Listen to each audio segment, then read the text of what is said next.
RapMatic presents Battle Code, the most intriguing battle rap podcast impacting the culture.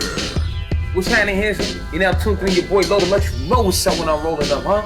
Aces click fast with the Harlem still at 8 train slick. You hear me? You now tuned in the Battle Code on RapMatic, huh? Go get this work. Streaming on iTunes, Google Play, Iheart Radio, TuneIn, and the RapMatic app. Brace yourself and don't miss out on a cultural revolution. Cheer! What's up, y'all? I'm your host, Bosschick Raine, and welcome to Battle Code. Today in the studio, we have one of battle rap's legends. Known as the bully in the game, he's a day one veteran who has been able to balance both music and battle rap, and is not only a force to be reckoned with in the culture, but also a rising actor and entrepreneur. Give it up for Brooklyn's own Math Hoffa in the building. What's poppin', Math? What's going on? I'm chilling. I'm chilling. It's always awkward with these things, man. Word. But let's get right into it. Let's start from the rip. Let's start from the beginning. How did Math Hoffa get into battle rap? I guess back then it was like if you didn't have $100,000 to put up to promote your music and you wanted to make a name for yourself. That was always my goal, make a name for myself, because you know I came up on the corners, rapping, going different hoods, battling dudes like 2 at a time and all that. So I was like, yo, I just want a name. Like when I walk around, people could be like, yo, that's him. You know what I mean? Right. And I had that in my hood, but it didn't extend far enough that when I took meetings, that they knew who I was. It was like every time I walked into a meeting, I was reintroducing myself, telling them where I'm from. Got tired of that, so. My man was like, yo, you know, they got this thing called a fight club. You go through there, you can run through them, nigga. Get your name up. And I was like, all right, cool, I'll do it. Dope. So now, I remember like when I first started watching battle rap, NYB had like a crazy buzz. Like it was a dope crew. What caused the hiatus? Or has there been a hiatus? It was kind of a hiatus. I think like a lot of crews, people want to grow, you know what I mean? And sometimes if something is not moving at the same at a speed that everybody's happy with, then you know you got to let people go on and do their own thing. But I'm seeing now, I'm gonna talk about this later on in the interview. But I'm seeing now is there a resurgence of the NYB? I think through the 2-on-2s, right? Like, you know, because they got to label it like they don't just put Math Hoffa and Cortez, they just throw the NYB on it. So I think recently it's been like a kind of resurgence, and you know, we trying to get him to finish up his project. So yeah, in a way. So can we expect some NYB music or? Definitely. Dope. Definitely. Dope. Let me get into this too. Like I said, you have the stigma of the bully attached to you. Do you I'm the bad guy? Right. What are some things I guess that the fans would be surprised to know about you? Other than the bully bad guy thing. And do you agree with that stigma? I don't mind being a bad guy. Okay. I don't mind it because there's not many people in battle rap that can play a bad guy in the first place. You know what I mean? Like, you look at someone, you're not the bad guy. You couldn't be this guy. Come on, you're not the bad. You know what I mean? Right. I don't mind it because being a bad guys are very important because the movie's over once you get rid of the bad guy. Right. So you want the movie to keep going, you gotta keep the bad guy around. You know what I mean? So I'm not mad at it. But are there any things that the fans would be surprised to know about Math Hoffa?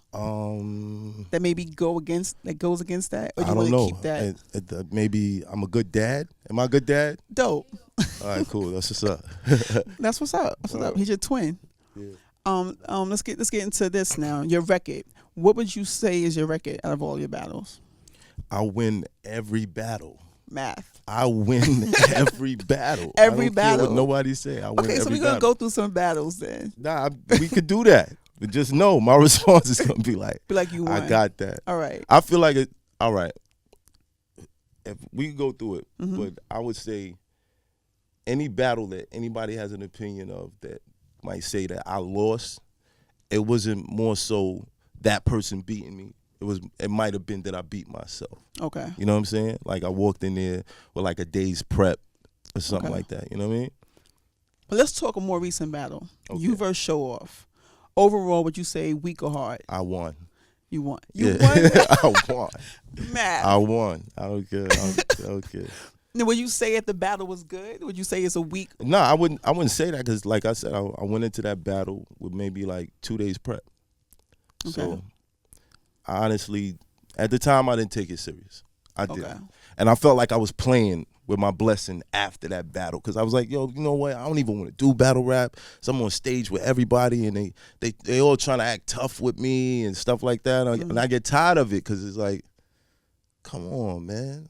We was just joking backstage. It's like, nah, you tough. You mean during the battle? Yeah, during the battles. It's like I feel But like that's part a of lot the of people aggression, that right? battle me, they feel this pressure of like when I battled Big K, the morning of, I'm in a hotel. They didn't know where my door was. Okay. So Big K and Direct is right outside my door because it's right by the elevator, and I could hear him talking as I'm, ironing my jeans. Yeah, I iron my jeans. And I don't put the crease in them though. I don't do that. Thank God. But I'm ironing him, and I could hear him like, "Yo, I gotta show people I'm not scared of them." Oh, And I'm like, "Yeah." He's saying this to Direct. He was like, "But I don't know what's gonna happen." And Direct is like, "Yo, he already did it twice. If he do it one more time, he's out of here." And I'm like, he was thinking that you would punch him. This is what I'm saying. Y'all didn't have I issues. thought me and Big K was cool. Right. So it's like, damn, bro. Like when you signed the contract, I transformed into somebody else. Like I booked you to battle in New York, Right. with no other battle rappers from out of New York. Well, Suge was from Jersey, but that's right That's there. Tri-State, right. But I booked him all the way from VA. Like, yo, Big K, come through. And then to hear that, it's like, it got corny for me for a little while. So I had to leave it alone till I got to that space where I could have fun with it again. Okay. And that's where you are now with the 2-on-2s? Yeah, 2-on-2s are fun. We're going to talk about those. But I still want to go through your battles. So now, the ShowOff battle, I'm bringing it back to that. Regardless if you feel that you won, do you feel that because some of the criticism was that you kind of harped on that one angle, do you feel like you would have done that differently? Man, I wrote that in 2 days. What do you expect? I wrote it in 2 days. Okay, right. So I kind of, But do you respect I honestly him as a didn't battler? take that battle serious. Do you respect him as a battler? As a battle rapper, yeah, I say I respect anybody that could get up on that stage and do what we do because it's not easy. Had you watched some of his battles? Yeah, I watched. What battle did I watch? I watched him versus Jay. I watched him versus Will. Him versus Swave. Okay. And I was like, yeah, I mean, it's cool, but, just the title of it was like Battle of the Bullies. And Right. Here we go. Here we go. All right. Right. I feel like there's not really many people that can hold that title. Right. You know what I mean? Well, now you have many controversial battles outside of the drama. Let me ask you about this battle. I bring a lot of attention to battle rap. You do. And we're going to talk about that. Not Even on pop purpose. culture- Not on purpose, but it happens. Right, you're definitely one of the battle rap stars. You know what I mean? I gotta ask you about this battle. This is an old battle, but it was an infamous battle for you, which is the Verb battle. Ah, yeah. Now, talk about that battle in retrospect. Like, what? Yo, And do you feel that you said you won every battle? So do you feel like you beat Verb as well? Yes. Mad. Yes. Yo, you talk to my fans. My fans, look, man. You do have a cult. Math You got have a that. cult following. I will Right. say that. That's right. You And do. they will say Math got that. Whatever it was, Math got that. You know what I mean? But in retrospect. But yes, I do feel like I beat Verb. My first round was way better than his first round. His second round was crazy. Right. But you go back bar wise, like I don't know how people are really judging the battles. You go whatever. But that's the good thing about battle rap. There's no official winner or loser. It's like your taste.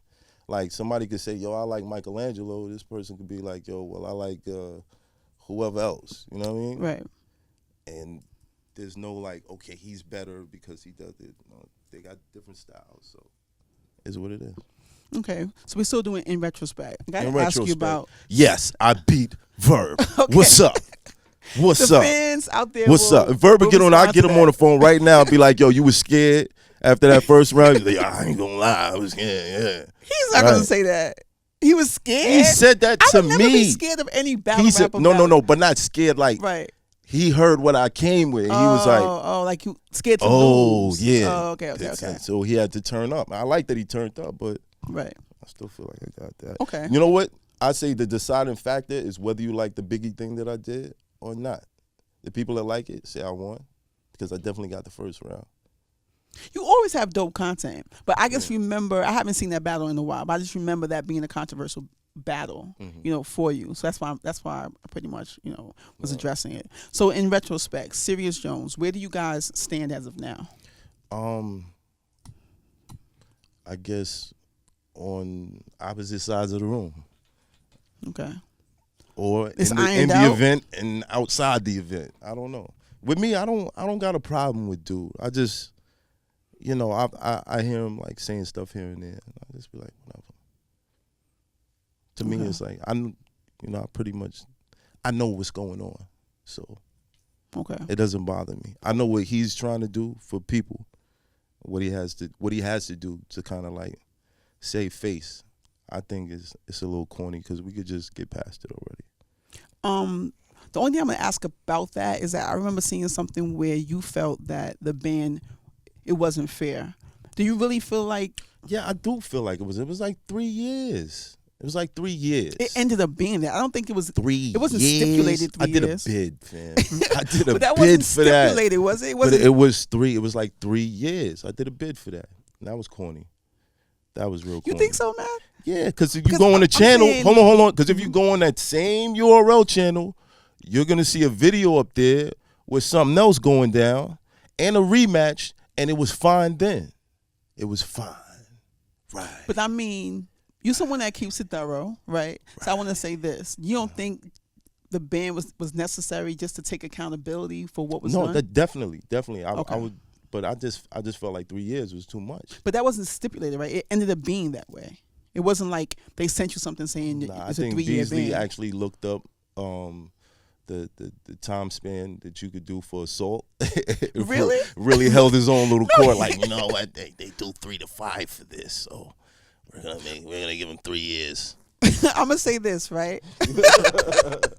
I'm gonna say this. The issue that and you stayed active though, and I felt like if there was more of a battle rap, I don't know, like a committee that was universal, I felt like other leagues. This is just me being diplomatic about the situation. I just felt like the ban was just for URL, but you don't think that the level of whatever happened, you don't think that it warranted being banned from battle rap for like a year?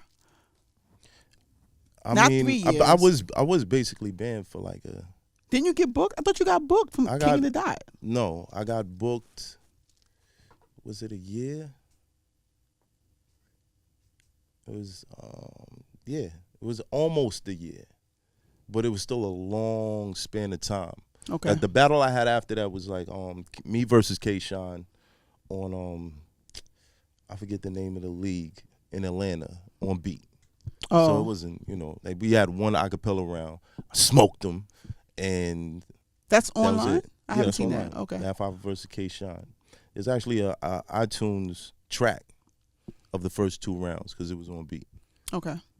And then it was like 5, 6, 7 months that I didn't have a battle. I don't know why I thought that you stayed active. Music wise? Maybe, I don't know. Maybe it was a lot of interviews in between that time. There was a lot of talking. Okay. You know what it was? We did Total Slaughter right after that. Right. So Total Slaughter was like in between that time. Okay. So that's probably why you feel like that, because we did Total Slaughter. Okay. Right. So yeah. So you still did get booked though. You know what I mean? Mm-hmm. But I mean, okay, if that's the case, then there's a lot of other things that go on in battle rap. Okay. That I see. I mean, it's kind of that type of sport, like any type of sport where you're going up against somebody and people are really putting their heart into what they're doing. there might be some complications like that. Like it's in basketball, it's in football, it's in hockey. In hockey, you knock somebody out, you go in the box for like 10 minutes, then you back out. You know what I mean? Right. I don't want to harp on it, but I do want to ask you this since you said that. Did you ever apologize to him? Yo, definitely. Okay. And that's why I see what's going on, and I'll be like, okay, all right, cool. But then if the roles were reversed, you wouldn't still, if you were in his shoes. Has anyone ever asked you that? Like, if you were in his shoes? But at the same time, you got to be a man to speak up. If Okay. there's something that you feel like, I don't feel like we even yet. Let's step around the corner for like 5 minutes, and we good. Okay, I respect that. You know what I mean? He could have did that. Honestly, I saw him at Total Slaughter, the actual event where Hollow battled Joe Buttons. Okay. And I pulled him to the side. He was kind of surrounded by some people. I'm not gonna say who. Mm-hmm. And I pulled him out of the fire, and I said, "Look, man, I can't blame you for everything that happened that day, because I know there was a lot more going on. So I apologize for that." And he said, "You know what? I respect it. I respect it. Okay. But at the same time, Mav, even if I can't fight and I can't beat you up, I'll just get somebody to." And he said something crazy right there, and I was just like, "You just don't get it, fam. You just don't get it. All right, go ahead. Enjoy your life, bro."